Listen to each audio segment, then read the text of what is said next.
मयंक ज्योतिष world YouTube channel में मैं डॉक्टर आर के पाठक मयंक एक बार पुनः आप सभी का हार्दिक स्वागत एवं अभिनंदन करते हुए एक महत्वपूर्ण वीडियो आपके सामने लेकर आए हैं।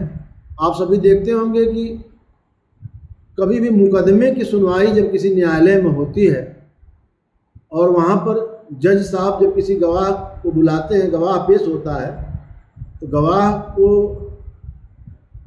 साक्ष्य देने से पहले या गवाह कुछ कहे इसके पहले गीता पर हाथ रखकर शपथ दिलाई जाती है। तो आपने कभी विचार किया होगा कि गीता पर हाथ रखकर शपथ क्यों दिलाई जाती है? बहुत सारी पुस्तकें हैं, रामचरितमानस पवित्र ग्रंथ है और बहुत से पवित्र ग्रंथ हैं, तो क्यों इन पर न रख करके गीता पर ही क्यों शपथ दिलाई जाती है? गीता पर शपथ दिलाने का कारण क्या है और गीता पाठ शपथ दिलाने की कथा क्या है, और ये भगवत गीता जिस पर शपथ दिलाई जाती है इसके नित्य पाठ का महात्म्य क्या है। और एक बात और बहुत महत्वपूर्ण है कि यदि गीता पर शपथ लेने के बाद भी कोई व्यक्ति झूठ बोलता है तो उस झूठ का परिणाम उसके जीवन में क्या होगा। यह सारी जानकारियाँ बहुत महत्वपूर्ण और नवीन जानकारी आपको इस वीडियो में मिलेगी, जो शायद ही किसी चैनल पर हो या न हो। तो आप लोग इस जानकारी को प्राप्त करने के लिए वीडियो को पूरा देखेंगे, स्किप बिल्कुल नहीं करेंगे, बहुत अच्छी जानकारी प्राप्त होगी। जैसा कि आप सभी जानते हैं कि न्यायालयों में जितने भी वादी या प्रतिवादी पक्ष के साक्षी यानी गवाह होते हैं, उनको गीता पर हाथ रखकर शपथ दिलाई जाती है कि वे सत्य ही बोलेंगे।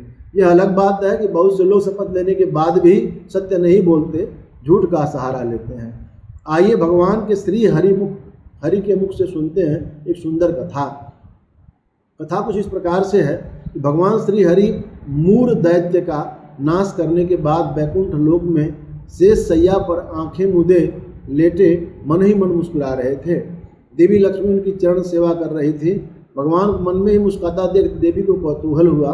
देवी लक्ष्मी ने उनसे प्रश्न किया कि भगवान, आप संपूर्ण जगत का पालन करते हुए भी अपने ऐश्वर्य के प्रति उदासीन से होकर के इस क्षीर सागर में नींद ले रहे हैं, इसका क्या कारण है?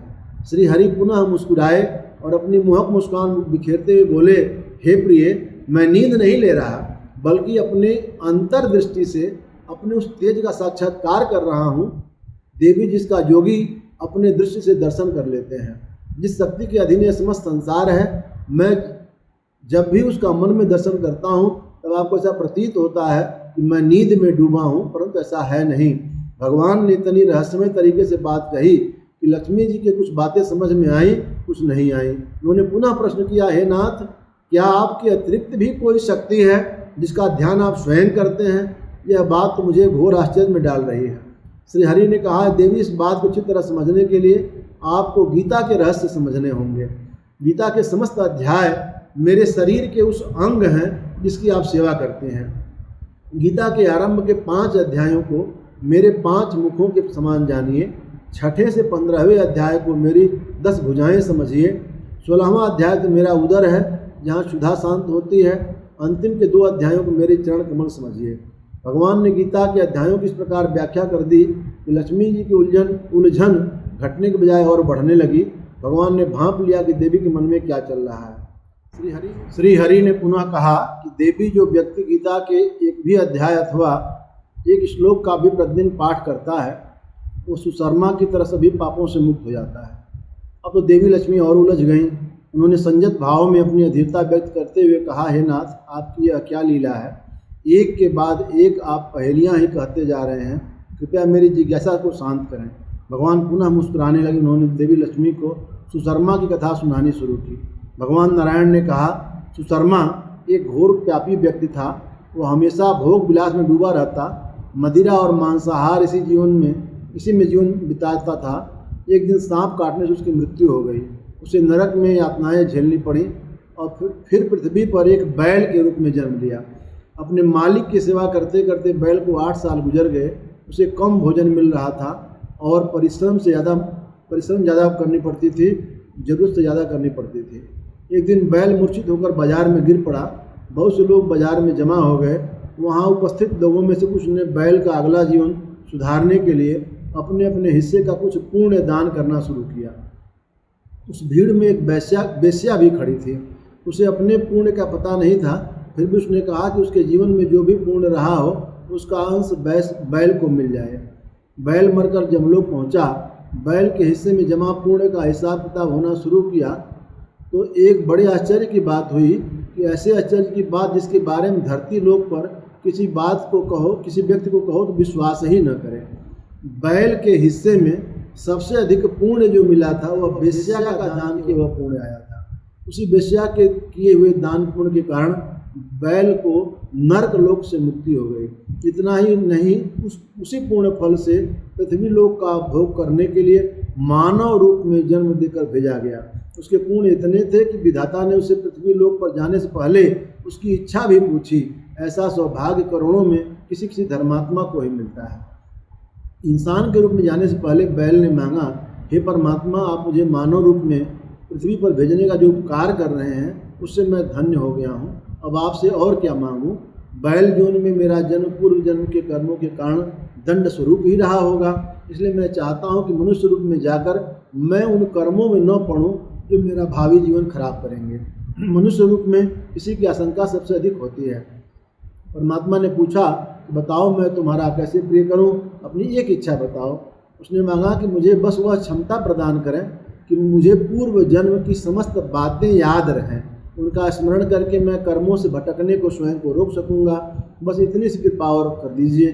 परमात्मा ने उसकी इच्छा स्वीकार कर ली और उसे वह योग्यता प्रदान कर दी कि पृथ्वी पर आने के बाद भी उसे पूर्व के जन्मों का स्मरण, जैसे हम लोगों को तो अपना पूर्व जन्म हम क्या थे क्या किए कुछ मालूम नहीं है, लेकिन उनको स्मरण था। जैसे कहा जाता कि भीष्म पितामह को अपने पूर्व के 100 जन्मों का स्मरण था, और जब वह बाणों की सैया पर पड़े हुए थे तो भगवान श्री कृष्ण से उन्होंने पूछा कि मैं पिछले 100 जन्मों के बारे में मैं जानता हूँ, पिछले 100 जन्मों में हमने ऐसा कोई भी पाप नहीं किया जिसके कारण मुझे यह यातना भोगनी पड़ रही है। भगवान श्री कृष्ण ने कहा ठीक है, मैं अपने शक्ति से मैं आपको पिछले और 100 जन्मों का जो है वह मैं संस्मरण करा देता हूँ। तो फिर जब संस्मरण कराया तो 108वें वर्ष में गए तो उनको यह पता चला कि किस के कारण उन्होंने जो है ऐसा हुआ था। उनको ये पता चला कि 108वें वर्ष में वह एक राजा थे और वो शिकार खेल करके आ रहे थे। एक हिरण का बच्चा जो कि रास्ते में उनके घोड़ों के टापों के नीचे आ गया था, उसको उठा करके अपने साथ लेकर आ रहे थे। बड़ा सुंदर था, सोचे ये बच्चे को मैं पालूंगा। रास्ते में आते हुए वह हिरण का बच्चा इनके गोद से अचानक घोड़े पर से चल रहे थे, अचानक कूदा और जाकर झरबेरी के कांटे थे उस पर गिर गया। और वो राजा बहुत प्रयास करके भी उस कांटे से उस हिरण के बच्चे को बचा नहीं पाए और तड़प तड़प करके वह 6 महीने तक वहीं पर पड़ा रहा। उसके बाद उसके प्राण पखेरु निकले थे, कांटों की सैया पर एक तरफ पड़ा रहा। इसलिए भीष्म पितामह के शरीर में अर्जुन के द्वारा मारे गए इतने बाण लगे थे, बाणों की सैया पर उनको पड़े रहना पड़ा था, जबकि उनको इच्छा मृत्यु का वरदान था, फिर भी उतने समय तक उनको पड़ा रहना पड़ा था। वह पाप का भोग उनको करना पड़ा था।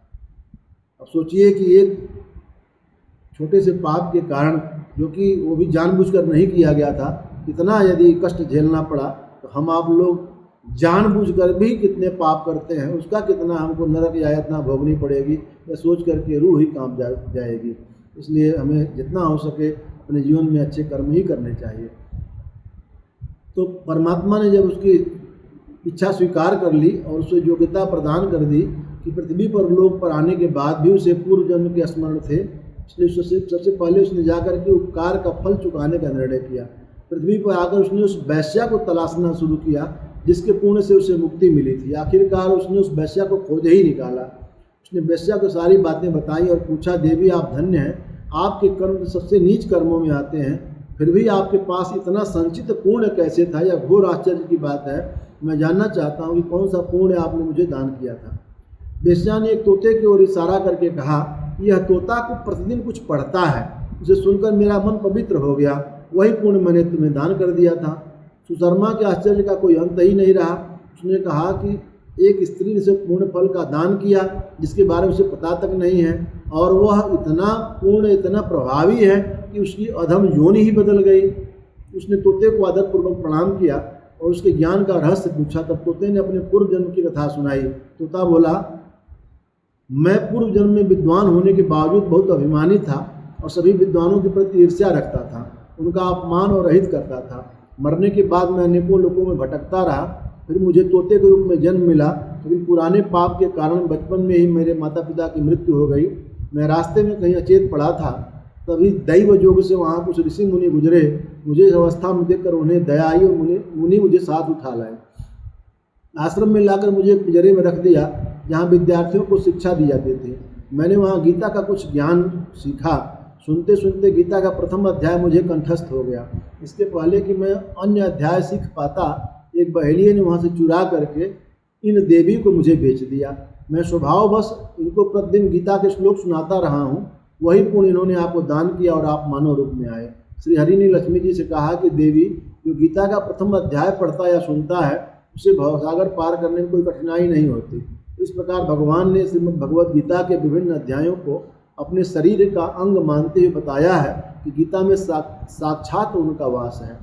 गीता को स्पर्श करने का अर्थ है कि आप भगवान श्री नारायण के सभी अंगों का स्पर्श कर रहे हैं। भगवान का स्पर्श करके सौगंध लेने के बाद भी यदि कोई असत्य कहेगा या झूठ बोलेगा तो फिर उसका कल्याण कभी नहीं होगा। इसी विश्वास के साथ गीता पर हाथ रखवा करके कसम खिलाई जाती है कि गीता पर हाथ रखने के बाद कोई व्यक्ति झूठ नहीं बोलेगा। अब गीता, भगवत गीता जो कर्म योग की व्याख्या करता हुआ अद्भुत ग्रंथ है। तो बताया गया है कि मनुष्य का जीवन कैसा होना चाहिए। गीता में जिस प्रकार भगवान श्री कृष्ण ने अर्जुन को ज्ञान योग, कर्म योग, भक्ति योग का अनूठा ज्ञान दिया है तो किसी अन्य ग्रंथ में उपलब्ध नहीं है। असत्य बोलने, लालच मोह में पड़कर अपने निकट जनों को अनुचित सलाह देने और धर्म के विरुद्ध जाना मनुष्य का सिर्फ अपना ही नहीं बल्कि पूरे कुल का नाश कराने का कारण हो जाता है। गीता यह सब सिखाती है। गीता के अध्याय का पाठ का महत्व जो आपको समझ में आ गया होगा, इसीलिए नित्य यथासंभव गीता का पाठ भी करना चाहिए। इसलिए ऐसे ग्रंथ से उत्तम और क्या होगा जो एक साक्षी को न्याय की सौगंध के लिए या जो समझदार सत्य बोलने को मजबूर करे।